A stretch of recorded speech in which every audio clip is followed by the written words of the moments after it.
नमस्कार दोस्तों, स्वागत है आपका हमारे इस वीडियो में। आज के इस वीडियो में जानेंगे साइकोलॉजी का पेपर नंबर 120 है, जो पेपर रहेगा फर्स्ट ग्रेड भर्ती परीक्षा 2022 का संगीत विषय का। और अगर आप साइकोलॉजी के सभी पुराने पेपरों के वीडियो एक जगह देखना चाहते हो तो इस चैनल पे प्लेलिस्ट बनाई हुई है, जिसमें आज तक हुए सभी पेपर के वीडियो मिल जाएंगे। प्लेलिस्ट का लिंक वीडियो के डिस्क्रिप्शन में है। तो दोस्तों, पहला क्वेश्चन, निम्नलिखित सूची में सिद्धांतों के साथ उनके प्रतिपादकों का मिलान कीजिए। क्रिया प्रसूत अनुबंधन BF स्किनर, पहले में तीसरा।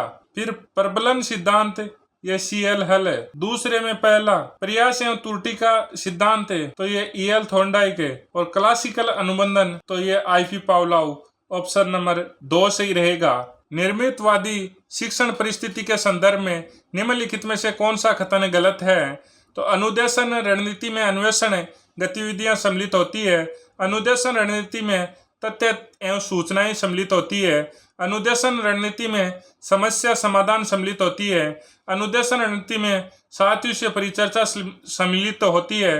तो इसका सही आंसर ऑप्शन नंबर 2 रहेगा। विकास की कौन सी अवस्था को तनाव एवं तूफान की अवस्था कहा जाता है? तो किशोरावस्था। ऑप्शन नंबर 3 सही रहेगा। निम्नांकित में से कौन सा कंप्यूटर सहायक अधिगम में अभिकर्मित अधिगम का तत्व नहीं है? तो अपरकट कोवर्ट अनुक्रिया। ऑप्शन नंबर 3 सही रहेगा।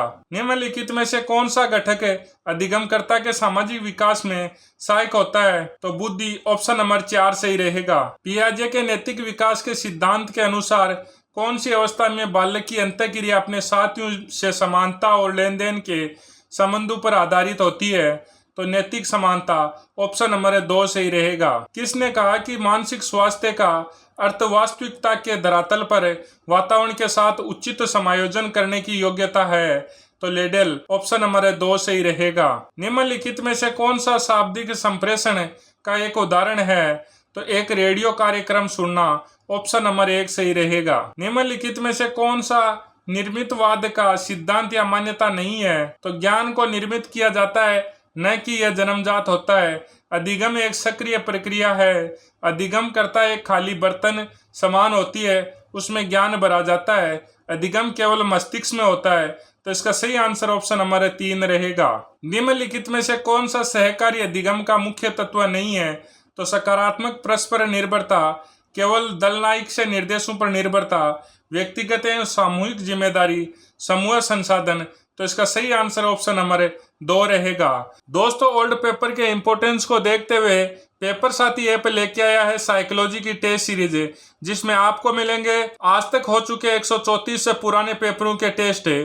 साथ ही में मिलेंगे 15 चैप्टर वाइज टेस्ट है, जिसमें इंपॉर्टेंट क्वेश्चन व ओल्ड एग्जाम क्वेश्चन जो विभिन्न भर्तियों में आए हुए क्वेश्चन रहेंगे। और साथ ही में मिलेंगे RBSE व NCERT की साइकोलॉजी की कक्षा 11 व 12 की बुक के चैप्टर वाइज टेस्ट रहेंगे। यह सब कुछ आपको इस टेस्ट सीरीज में मिलेगा। टेस्ट सीरीज का लिंक वीडियो के डिस्क्रिप्शन में है। निम्नलिखित में से कौन सी शिक्षण अधिगम सामग्री कठोर उपकरण हार्डवेयर के अंतर्गत आने वाली सामग्री है? तो प्रोजेक्टर। ऑप्शन नंबर 1 सही रहेगा। निम्नलिखित में से कौन सा संपर्क उपलब्धि प्रतिमान का प्रारूप नहीं है, जैसा कि व्हील और जॉयस ने वर्गीकृत किया? तो प्रवीणता अधिगम प्रतिमान। ऑप्शन नंबर 4 सही रहेगा। वह परिस्थितियां जिसमें प्रणाली कार्य करती है क्या कहलाती है? तो वातावरण। ऑप्शन नंबर 4 सही रहेगा। निम्नलिखित में से कौन सी संवेगी रूप से बुद्धिमान व्यक्ति की विशेषता नहीं है? तो स्वयं के संवेग और भावनाओं की समझ, स्वयं के संवेगों की प्रकृति, प्रबलता तथा परिणामों की समुचित समझ है। उच्च बुद्धिमान लोगों के साथ अंतःक्रिया के दौरान कभी कभार हीन भावना आ जाना, स्वयं से या अन्य के समक्ष प्रस्तुत करने के दौरान संवेगों की अभिव्यक्ति पर नियंत्रण कर सकना। तो इसका सही आंसर ऑप्शन नंबर 3 रहेगा। शैक्षिक तकनीकी क्रियात्मक परिभाषा के अनुसार यह शाखा है शैक्षिक सिद्धांत और व्यवहार की। ऑप्शन नंबर 3 सही रहेगा। निम्नलिखित में से कौन सा तत्व नैतिक परिपक्वता से संबंधित नहीं है?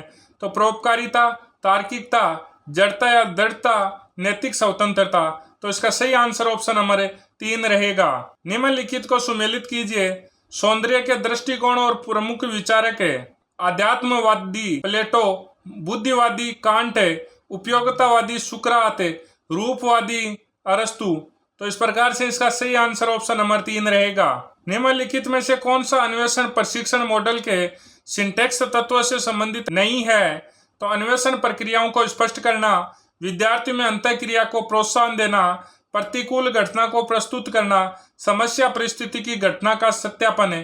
तो इसका सही आंसर ऑप्शन नंबर 2 रहेगा। निम्नलिखित में से कौन सा हल के अधिगम सिद्धांत का शैक्षिक निहितार्थ नहीं है? तो अधिगम में पर्याप्त मात्रा में प्रशिक्षण देने और अभ्यास के महत्व को इंगित करना, अधिगम में कृत्रिम प्रोत्साहक को धीरे धीरे विकास पर जोर देना, अधिगम में प्रणोदन चालक को प्रमुख कारक बनाना, विद्यार्थियों के तनाव को कम करने के लिए केवल पुरस्कार तथा दंड ही पर्याप्त नहीं होता का कथन करना। तो इसका सही आंसर ऑप्शन नंबर 4 रहेगा। शिक्षा मनोविज्ञान के संदर्भ में निम्नलिखित में से कौन सा कारक अधिगम प्रक्रिया से संबंधित नहीं है? प्रत्यक्षीकरण एवं चिंतन, लेखन एवं वार्तालाप, विकासात्मक विशेषताएं, अधिगम के लिए अभिप्रेरणा। तो इसका सही आंसर ऑप्शन नंबर 3 रहेगा। शिक्षा मनोविज्ञान मनोवैज्ञानिक सिद्धांतों का शिक्षा के क्षेत्र में अनुप्रयोग है। शिक्षा मनोविज्ञान की यह प्रकृति से बनाती है व्यवहारिक विज्ञान। ऑप्शन नंबर 2 सही रहेगा। दोस्तों, ओल्ड पेपर के महत्व को समझते हुए आपको ज्यादा से ज्यादा पुराने पेपर पढ़ने चाहिए, जो आपकी सफलता में काफी सहायता प्रदान करेंगे। जय हिंद, जय भारत।